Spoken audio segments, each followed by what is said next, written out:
So hello guys, welcome back to the channel. और जैसा कि आप सब जानते ही होंगे कि मैं जो अपनी वीडियोस बनाता हूँ वो ज़्यादातर एजुकेशनल कंटेंट और क्रिकेट के ऊपर होती हैं वीडियोस। बट जो आज मैं टॉपिक डिस्कस करने वाला हूँ वो मेरे कंटेंट से थोड़ा डिफरेंट है। एक्चुअली आज मैं एक बुक पढ़ रहा था ओबामा सर के ऊपर, और उसमें एक चैप्टर था बुक के अंदर कि how the American killed Osama bin Laden. तो ये स्टोरी जब मैं पढ़ रहा था तो मुझे काफ़ी इंटरेस्टिंग लगी, और मैंने फिर सोचा कि मैं आप सबके लिए भी एक वीडियो बनाऊं जिससे कि आपको भी इस इंसिडेंट के बारे में अच्छे से पता हो। आप सबको पता ही होगा कि यूएस की आर्मी ने ओसामा बिन लादेन को मारा था, बट ये जस्ट कह देना किसी को मार देना, it is not so easy. इसके पीछे कई सालों की प्लानिंग होगी जो कि यूएस ने की होगी, और आज आपको मैं उसी प्लानिंग का उसी प्लानिंग को मैं डिस्कस करने जा रहा हूँ आप सबके साथ। तो बात है मई 2009 की, जब सिचुएशन रूम की मीटिंग जैसे ही ख़त्म हुई तो प्रेसिडेंट ओबामा अपने कुछ एडवाइज़र्स को, जिसमें कि वाइट हाउस के chief of staff Rahm Emanuel, CIA के director Leon Panetta. CIA is central intelligence agency, ये इंटेलिजेंस एजेंसी है यूएसए की, ठीक है। एंड उस टाइम के नेशनल सिक्योरिटी एडवाइज़र उनके साथ वो उनको लेकर गए वाइट हाउस के ओवल ऑफिस में। तो जैसे ही ये लोग ओवल ऑफिस पहुँचे तो उन्होंने वहाँ का दरवाज़ा अंदर से लॉक कर लिया, एंड फिर मीटिंग स्टार्ट हुई। तो मीटिंग का जो बेसिक जो डिस्कशन था वो ओसामा बिन लादेन ही उनका टॉपिक था कि उसे कैसे मारना है, उसको कैसे ढूंढना है बेसिकली, क्योंकि अभी तक तो वो उनकी गिरफ्त से ही बहुत दूर था, तो मारना तो अभी दूर की बात थी। तो बेसिकली मीटिंग जो थी उसको ढूंढने के प्रोसेस को स्पीड अप करने के लिए थी, क्योंकि कई साल हो गए थे। अब ये 9/11 के अटैक को तो 2001 में हुआ था, और ये अभी 2009, तो कई 7 साल गुजर गए थे इस बात को, 7 से 8 साल। क्योंकि जॉर्ज बुश उस टाइम के प्रेसिडेंट हुआ करते थे जब ये अटैक हुआ था, और अब ओबामा सर ने को जब सत्ता मिली तो वो अब इस पर स्ट्रैटेजी बना रहे थे कि कैसे इसको ढूंढना है। तो ओबामा सर ने मीटिंग में ये एक डिसीजन लिया है कि हर 30 दिन में उन्हें मिशन की एक डिटेल्ड प्रोग्रेस रिपोर्ट चाहिए अपनी टेबल के ऊपर। ओबामा सर ने अपनी ऑटोबायोग्राफी, जिसे कि हम हिंदी में आत्मकथा कहते हैं, जिसमें उन्होंने लिखा था कि 9/11 की 9th एनिवर्सरी से एक दिन पहले सीआईए के डायरेक्टर लियोन पेनेटा एंड उनके direct and deputy director Mike Morell ने उनसे मिलने के लिए टाइम मांगा। तो जब ये इनसे मिले तो लियोन ने उन्हें कहा कि मिस्टर प्रेसिडेंट, हमें ओसामा के बारे में कुछ बहुत ही शुरुआती एविडेंसेस मिले हैं, और हमारे डिटेक्टिव्स ने अबू अहमद अल कुवैती नाम के एक आदमी को भी पकड़ लिया है, जो अलकायदा के लिए एक मैसेंजर के तौर पर काम करता है, और उसके ओसामा से नज़दीकी रिलेशंस हैं। हमारे डिटेक्टिव ने उनके फ़ोन और डेली एक्टिविटीज़ पर नज़र रखी हुई है, और वो हमें पाकिस्तान में इस्लामाबाद से 35 किलोमीटर दूर एबटाबाद नाम के एक शहर के बाहरी इलाके में एक बड़े अहाते तक ले गए हैं। पाकिस्तान की जो कैपिटल है इस्लामाबाद से 35 किलोमीटर दूर, ठीक है।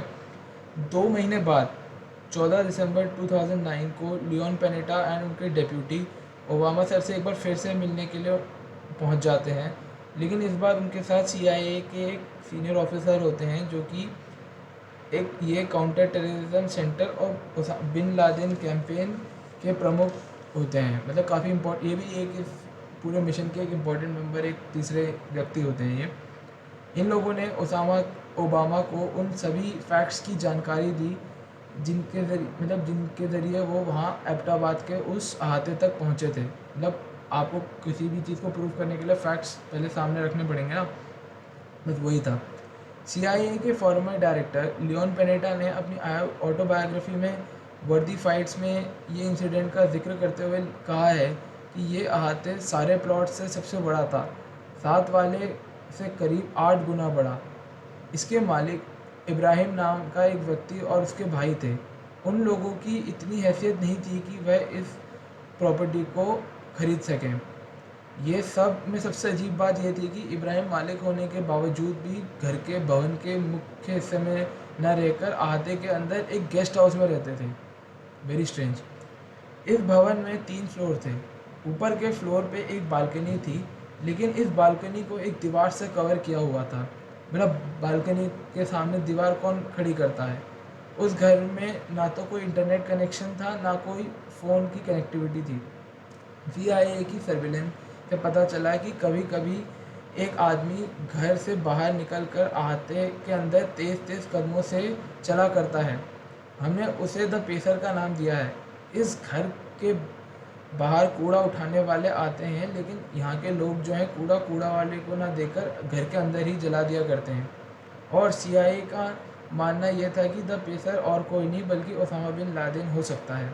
लेकिन इसकी ये भी श्योरिटी नहीं थी ना, क्योंकि ओसामा तो जब अपने पूरा निकलता होगा बाहर तो पूरा कवर्ड रहता होगा, और उसकी पता नहीं कितनी कॉपीज़ भी होंगी ताकि उसको मारा ना जा सके, इसलिए उसने अपने हमशक्ल भी काफ़ी सारे बनाए होंगे। बहुत सारे ऐसे पैतरे ये आतंकवादी आजमाते हैं जिससे कि ये बच सकें।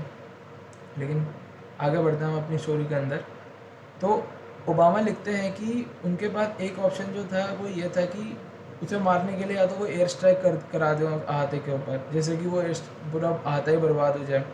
और उससे उनको पहला फ़ायदा ये होता है कि पाकिस्तानी ज़मीन पर किसी अमेरिकन की जान जाने का तो रिस्क था ही नहीं, और वह लोग इस बात से भी फिर मुकर जाते कि इसमें उनका कोई हाथ है। लेकिन इसका डिसएडवांटेज ये था कि जैसे कि किसी को श्योरिटी नहीं थी कि ये ओसामा बिन लादेन है कि नहीं, तो इसमें उन्होंने कहा कि ऐसा भी तो हो सकता है वो वहाँ रहता ही ना हो और हम गलत जगह पे स्ट्राइक कर दें तो उससे वो थोड़ा सा मतलब अलर्ट हो जाए।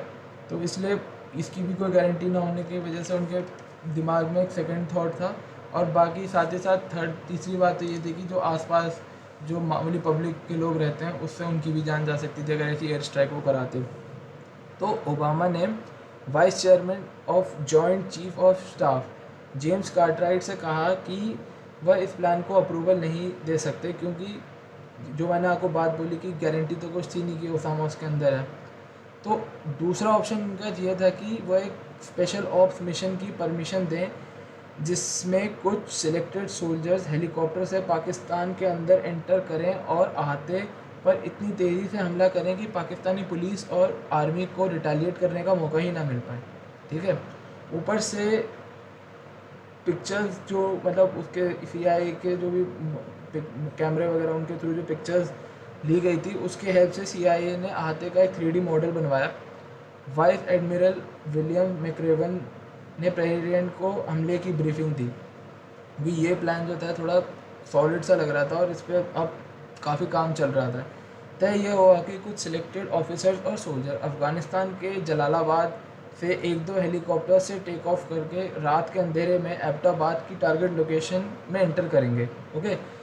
आपको पता होगा पहले ये अफ़गानिस्तान में अमेरिकन जो थे वो प्रोटेक्शन दिया करते थे, तो बहुत आसान था उनके लिए कि अफ़गानिस्तान में उनका एक मिलिट्री बेस हो, तो उसी का वो फ़ायदा उठाकर पाकिस्तान में वो एबटाबाद में घुसने का उनका प्लान बन रहा था।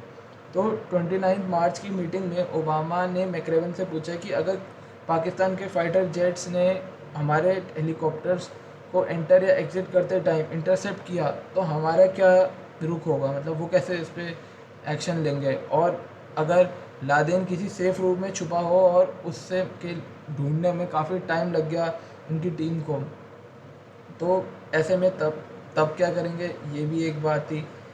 और तो फिर मैक्रेवन ने कहा कि उनकी प्लानिंग ऐसी है कि ये वह पाकिस्तानी डिफेंस से उलझने से बचेंगे, और अगर पाकिस्तानी बलों ने उन्हें घेर भी लिया तो जो उनके सील्स थे वो अपना कब्ज़ा उस अहाते से नहीं छोड़ेंगे। और इस बीच जो भी अमेरिका के डिप्लोमेट्स थे वो पाकिस्तान से सेफली निकलने के लिए पाकिस्तानी गवर्नमेंट से बात करना शुरू कर देंगे। ये उनका प्लान था जो एडमिरल थे विलियम्स मैक्रेवन। ठीक है। अब ओबामा को करीबियों में Leon Panetta, John Brennan, Mike Mullen ने रेड को सपोर्ट कर दिया, जो भी इनका मिशन था इसको सपोर्ट कर दिया। लेकिन हिलरी क्लिंटन को इस बात की चिंता थी कि अगर ऐसा कुछ अटैक वो पाकिस्तानी सोइल पर करते हैं तो इससे USA और पाक के जो डिप्लोमेटिक रिलेशंस हैं वो ख़राब हो जाएंगे। और वह ये भी सोच रही थी कि कहीं आमना सामना ना हो जाए पाकिस्तानी फोर्सेस से अमेरिकन सील्स का। डिफेंस मिनिस्टर जो इनके थे रॉबर्ट गेट्स, वो भी इस मिशन को अपोज कर रहे थे, क्योंकि ऐसा ही एक मिशन US ने अप्रैल 1980 में ईरान में फंसे 53 अमेरिकन सोल्जर्स जो भी मतलब बंधक वहाँ पे थे उनको छुड़वाने के लिए किया था, और ये अटैम्प्ट फेल हो गया था, जिसकी वजह से फिर अमेरिका की काफ़ी निंदा हुई थी और उनकी काफ़ी बेइज्जती का उन्हें ह्यूमिलिएट हो गए थे वो बेसिकली बहुत ज़्यादा इस अटैम्प्ट के बाद, जो भी फेल्ड अटैम्प्ट था उनका। तो 28 अप्रैल की रात को ओबामा ने अपनी बेटियों को सुलाकर वो टीटी रूम में जाकर रेस्ट करने लगे और टीवी पर वो बास्केटबॉल का मैच देखने लगे। अगले दिन प्रेसिडेंट को अलाबामा में तूफान में हुई बर्बादी का इंस्पेक्शन करने जाना था और शाम को उन्हें मायामी में एक स्पीच डिलीवर करनी थी, और उसके बाद सेम डे ही उन्हें अपनी बेटियों को स्पेस शटल एंडेवर का लॉन्च दिखाने भी ले जाना था। जाने से पहले ओबामा ने टॉम डिलोन और Denis McDonald, Bill Daley, John Brennan को ईमेल भेजा कि वह उनसे डिप्लोमेटिक वेलकम एरिया में मिलना चाहते हैं। तो ओबामा लिखते हैं अपनी ऑटोबायोग्राफी की, मेरी फैमिली साउथ लॉन की तरफ बढ़ रही है, यहाँ Marine One helicopter take off करने के लिए तैयार है। उसी बीच मैंने एबटाबाद मिशन का अप्रूवल दे दिया, तो लो जी अप्रूवल मिल गया, अभी मिशन हो गई रहेगा। तो अब ये ऐतिहासिक डेट है 2 मई 2011 को ओबामा सुबह जल्दी उठ गए, क्योंकि उनको काफ़ी चिंता हो रही थी कि कैसे ये मिशन एग्जीक्यूट होगा, पास होगा, फेल होगा, उसका भी अभी था, बिल्कुल स्कूल के एग्ज़ाम की तरह उनको डर लगा हुआ था। उन्होंने डिसाइड किया कि वह अपने दोस्त के साथ गोल्फ खेलने जाएंगे, और वो उस दिन अपने दोस्त के साथ गोल्फ खेलने भी गए। फिर वो वहाँ लिखते हैं कि जैसे ही वो वाइट हाउस पहुँचा और वो फिर ओवल ऑफिस जाकर कुछ डॉक्यूमेंट्स देख रहे थे, तो वो उन डॉक्यूमेंट्स को देखते वक्त उनका बिल्कुल फोकस ही नहीं बन पा रहा था, क्योंकि उनका सारा ध्यान तो उस मिशन की तरफ था। तो कुछ देर बाद उन्होंने अपने एसोसिएट्स को ओवल के डाइनिंग रूम में बुलाकर फिर वो स्पेड्स खेलने लगे, ताकि वो अपने माइंड को थोड़ा कूल और चिल्ड आउट कर सकें। तो उसके बाद ईस्टर्न टाइम, मतलब जो ईस्टर्न वेस्टर्न कंट्री है यूएसए, अब जो ईस्टर्न मतलब जहाँ पे ये होना था, ये अटैक सारा, ये अफ़गानिस्तान पाकिस्तान इन तरफ, जब रात के एग्जैक्टली 2 बज रहे थे, तो 2 ब्लैक हॉक हेलीकॉप्टर्स ने जलालाबाद एयर बेस से एबटाबाद के लिए टेक ऑफ किया। अब वहाँ से वो अपने जो अफ़गानिस्तान से पाकिस्तानी सॉइल में वो घुस रहे थे, तो उसके लिए उन्होंने सी कंपनी जिसको डिप्लॉय किया हुआ था, उसके 23 मेंबर्स उसमें थे। एक पाकिस्तानी ट्रांसलेटर था और उनका एक सैनिक कुत्ता क्योरो भी उसमें था उनके साथ। ओवल ऑफिस से उठकर सिचुएशन रूम चले गए ओबामा सर, जहां लियोन पेनेटा CIA के हेडक्वार्टर लैंगली से वीडियो कॉन्फ्रेंसिंग के थ्रू जुड़े हुए थे। एडमिरल मैक्रेवन जलालाबाद में थे और सील के टच में थे।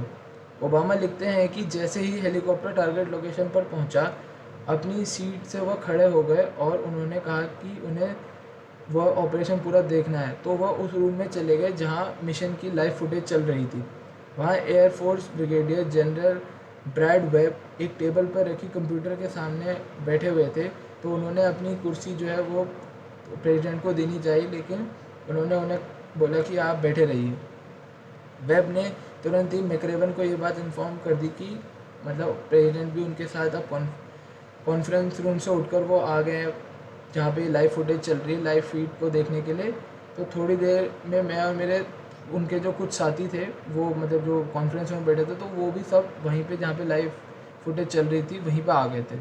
तो 20 मिनट तक मैक्रेवन को भी कुछ नहीं दिख रहा था। जैसे ही वो लोग लैंडिंग उन्होंने की, तो उनको भी क्लियरली नहीं दिख रहा था कि वहाँ एक्चुअली में हो क्या रहा है। तो तभी अचानक से मैक्रेवन और पेनेटा बोले, एनिमी किल्ड इन एक्शन। तो इससे सभी की खुशी का कोई ठिकाना नहीं था, और जो प्रेसिडेंट थे वो कुछ काफ़ी देर तक उनकी आंखें तब भी फीड पर ही जमी हुई थी, और फिर वो धीरे से बोले, वी गॉट हिम।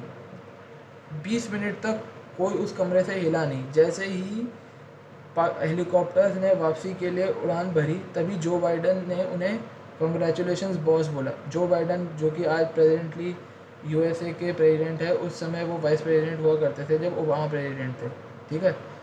ओबामा ने सभी से हाथ मिलाया, लेकिन जब तक हेलीकॉप्टर पाकिस्तानी एयर स्पेस में था तब तक सब चुप रहे। 6 बजे जैसे ही वह हेलीकॉप्टर जलालाबाद में लैंड किया, तब ओबामा की जान में जान आई और वो काफ़ी रिलैक्स्ड फील किया उन्होंने उसके बाद। मैक्रेवन ने कहा, मैं जब आपसे बात कर रहा था, उसामा का शरीर मेरे सामने ही पड़ा है। फिर उन्होंने लादेन का कद नापा, जो कि 6 फुट और 4 इंच था। तो कैसी लगी आपको ये स्टोरी? आई होप काफ़ी इंटरेस्टिंग रही होगी और आपको पूरा पता चल गया होगा कि ये मिशन कैसे कैरी आउट हुआ, क्या कब से ये प्लानिंग चल रही थी।